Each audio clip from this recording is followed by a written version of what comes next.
Story 1. The most dangerous place in the forest. The rain pattered against the canvas of the tent, blending with the constant hum of insects in the dark night. Jack pulled his jacket tighter, glancing through a small gap in the tent, where the firelight flickered dimly. Around them, the darkness seemed like a thick curtain enveloping the forest, making him feel suffocated and uneasy. Jack's expedition team consisted of 5 people. Him, Chris, Mike, Sarah, and Emily. They were geological surveyors tasked with exploring a remote and rarely visited forest, a place rumored to hold unexplainable mysteries. The nearby villagers had warned them, "Don't go too far. Turn back before nightfall, or you will never return." But their curiosity and sense of duty drove them to ignore the warning. On the first morning, they crossed small streams and navigated through dense tree canopies. The air in the forest was cool but damp, and the scent of moss covered the trunks of ancient trees. Everything went smoothly until they reached a strange clearing.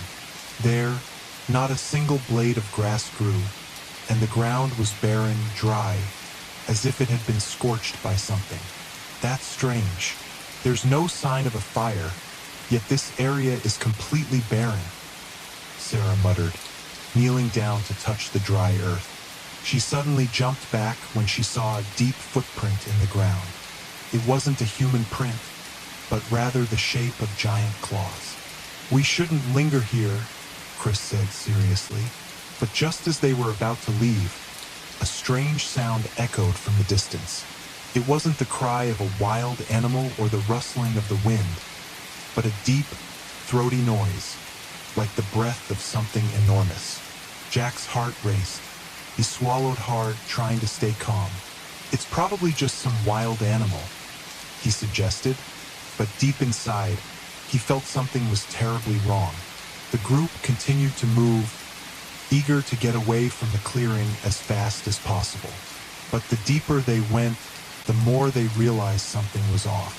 The markers they had placed on trees disappeared. The familiar path turned into unfamiliar trails, and the sun seemed to lose its brightness.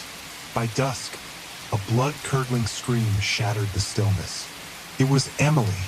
Jack turned to see her trembling, face pale, and blood-drained.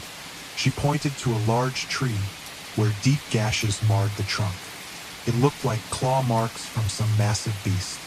Worse yet, fresh blood still dripped from the wounds. "We need to get out of here now," Mike yelled. The group quickly gathered their gear and started to run back in the direction they had come. But the forest seemed to play a cruel trick on them. The path became narrower. The trees leaned in closer, forming twisted shapes that resembled faces watching them. Jack began to feel short of breath. He turned to look at his teammates, but only Chris and Sarah were there. "Where's Emily? Where's Mike?" he asked in a panic. No one knew. They had vanished. As darkness fully descended, Jack realized the horrifying truth. They were no longer in a normal forest. Whispers filled the air. Shadows shifted behind the trees. "Jack!" A voice called, the voice of Emily. Jack spun around, but only saw a blurred figure in the thick mist. It wasn't Emily. It was something else, something that had taken her form. Chris grabbed Jack's arm, his voice trembling. "Don't look. Just go." Jack didn't need to hear more. He grabbed Chris and Sarah's hands and ran forward, ignoring the eerie calls that came from behind. The chase seemed endless. They didn't know how far they had gone, only that their legs were giving out. Then, suddenly, light appeared ahead. A clearing, and in the distance, they saw the flicker of a ranger station's lights. Hope surged in Jack's chest. They sprinted, giving everything they had. But just as they were about to reach the station, a deafening roar came from the depths of the forest. Jack didn't dare look back. He dashed through the gates, and just as they stepped inside, the door slammed shut behind them. Silence fell cold and final. The next day, the rescue team found Jack, Sarah, and Chris in a state of panic, exhausted and disoriented. No trace of Emily or Mike was ever found. The forest stood still, as if nothing had ever happened. But Jack knew. He could still hear the whispers in his mind every time night fell. And whenever the wind from that cursed forest blew through, he felt as though someone, or something, was still watching. Story 2. The Chilly Forest.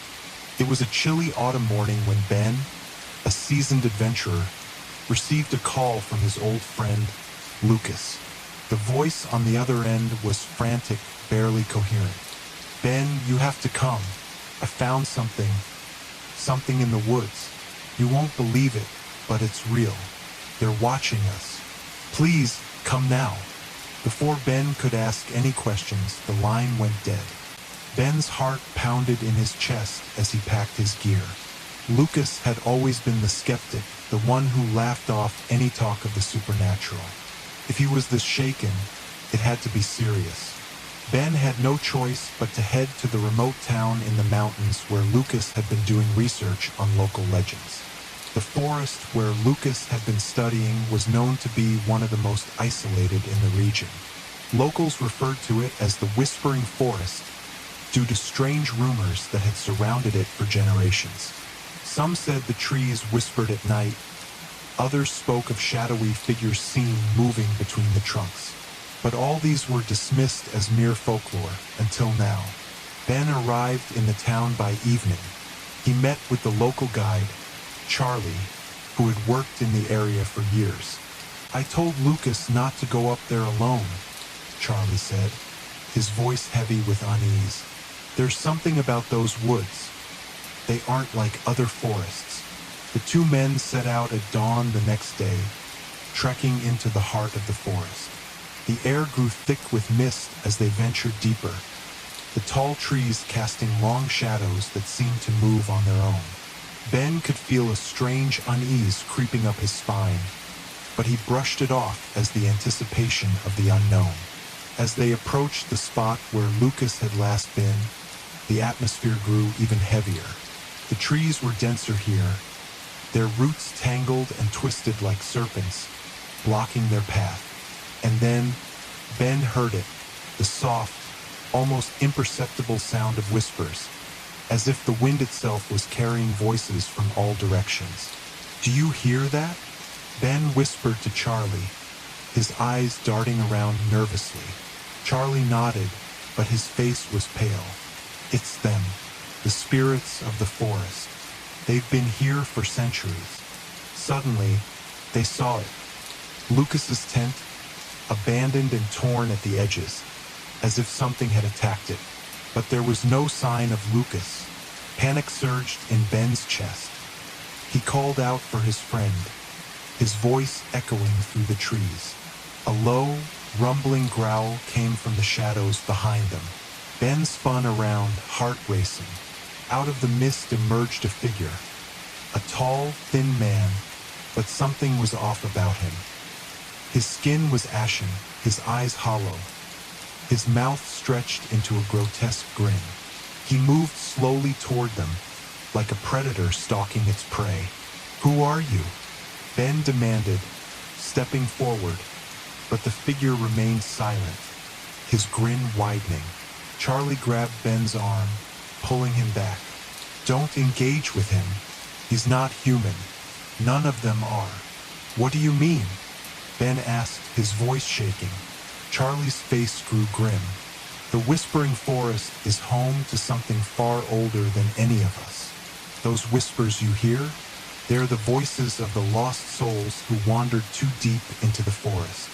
And those like him, they were once human, but they've been twisted, turned into something else by the forest." Before Ben could ask more, the figure lunged, but Charlie acted fast, pulling out a small vial from his pack and throwing it at the creature. The vial exploded in a burst of smoke, temporarily blinding the creature. They didn't wait to see what happened next. They ran. The forest seemed to close in on them, the trees moving as if alive, their branches reaching out to block their path. The whispers grew louder, more urgent, and Ben felt as though they were pushing him toward something dreadful. They stumbled into a clearing, and there, in the center, stood an ancient stone altar, covered in moss and twisted vines. The ground around it was littered with bones, human bones. "This is where it happens," Charlie said, his voice hollow. "This is where the forest claims its victims. The spirits, the creatures, they all feed here." Ben's blood ran cold. The realization hit him like a tidal wave. Lucas had come here seeking answers, but instead, he had found the very thing that had driven him mad, the truth about the forest. As if on cue, the ground beneath them trembled.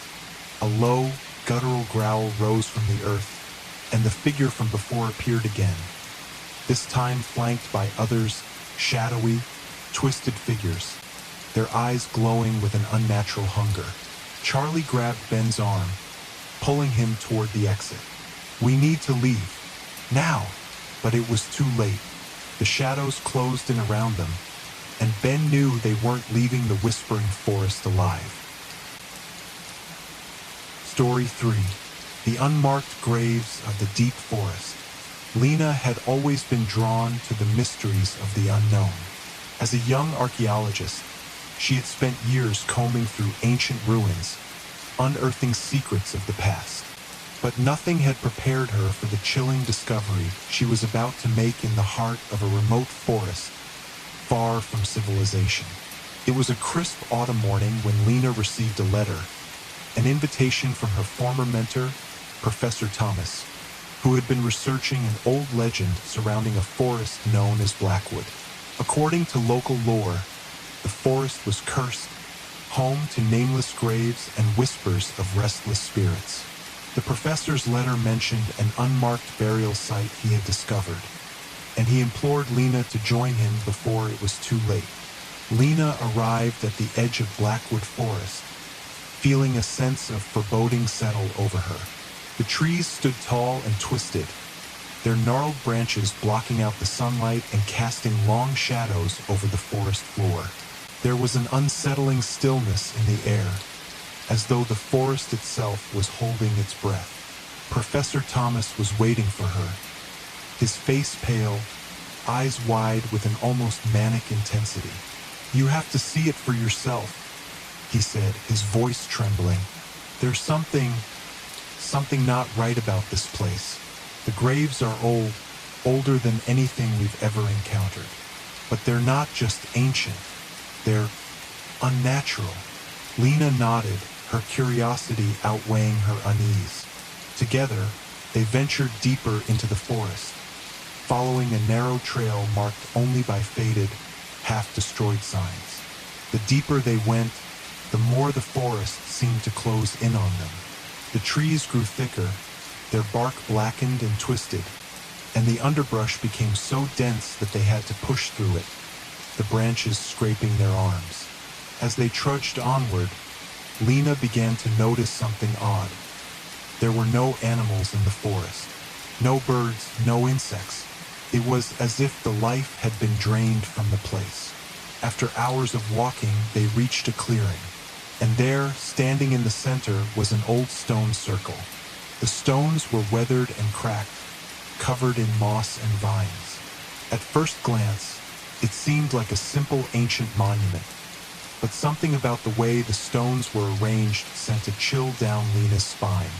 "This is it," Professor Thomas said, his voice barely above a whisper. "These aren't just graves. These are the resting places of those who were buried here, but they were never meant to be found." Lena knelt down, brushing aside the overgrown vegetation to reveal a weathered stone slab. No name, no markings, just an eerie silence that seemed to reverberate through the earth itself. One by one, they uncovered the slabs, each one as featureless as the last. No inscriptions, no names, just empty, forgotten graves. Suddenly, the air shifted. Lena felt a sharp coldness grip her chest, and a low, whispering sound filled the clearing. It was faint at first, like the rustle of leaves in the wind, but as the seconds passed, the sound grew louder. It was not the wind. It was voices, dozens of them, faint and indistinct, but unmistakably human. The ground beneath them began to tremble. At first, it was a gentle quiver, but then the shaking grew stronger. The stones surrounding the graves began to glow faintly, casting an eerie, pale light across the clearing. "What's happening?" Lena asked, her voice shaky. Professor Thomas stood frozen, his eyes wide with terror. "They're waking up." Before Lena could react, the ground erupted with a deafening roar. The graves cracked open, sending dirt and stone flying into the air. Out of the earth rose figures, tall, gaunt shapes that seemed to be made of shadow and bone, their eyes glowing with an unnatural cold light. They were the spirits of the forgotten dead, risen from their unmarked graves. Lena backed away, heart racing, as the figures began to move toward them, their whispers growing louder, more frantic. The voices were speaking in tongues, ancient languages that Lena couldn't understand, but she could feel the terror in them. The spirits were not at peace. They were angry, desperate to be remembered. "Run!" Professor Thomas shouted, grabbing Lena's arm and pulling her toward the edge of the clearing. But before they could make it, one of the spirits lunged at them, its bony fingers wrapping around Thomas's throat. Lena screamed, trying to pull him free, but the spirit's grip was unyielding. The professor's eyes bulged as he gasped for breath, his body convulsing. In a final, desperate act, he managed to reach into his bag and pull out an old talisman, a small, carved stone that had been passed down through generations. He pressed it into Lena's hand. "Take it," he gasped. "It's the only way to stop them." Lena didn't hesitate. With the talisman in her hand, she raised it high and shouted an ancient incantation she had learned years ago during her studies. The air around them seemed to crackle with energy as the spirit shrieked, its form disintegrating into a cloud of smoke. The other spirits paused, their glowing eyes flickering as they sensed the talisman's power. Lena's heart pounded in her chest as she quickly recited another incantation, stronger this time. The ground beneath them shook violently as the spirits shrieked in unison, but it was too late. The talisman flared brightly, and with a final, ear-piercing cry, the spirits were sucked back into the earth, their whispers fading into nothingness. Lena collapsed to her knees, gasping for breath. The forest fell silent again, the eerie calm returning as if nothing had ever happened. She looked at Professor Thomas, but he was gone. The spirits had claimed him. As Lena made her way back to the edge of the forest, the talisman still clutched tightly in her hand. She couldn't help but wonder, how many other unmarked graves lay hidden in the dark corners of the world, waiting to be uncovered? And would she ever be able to forget the whispers of the restless dead?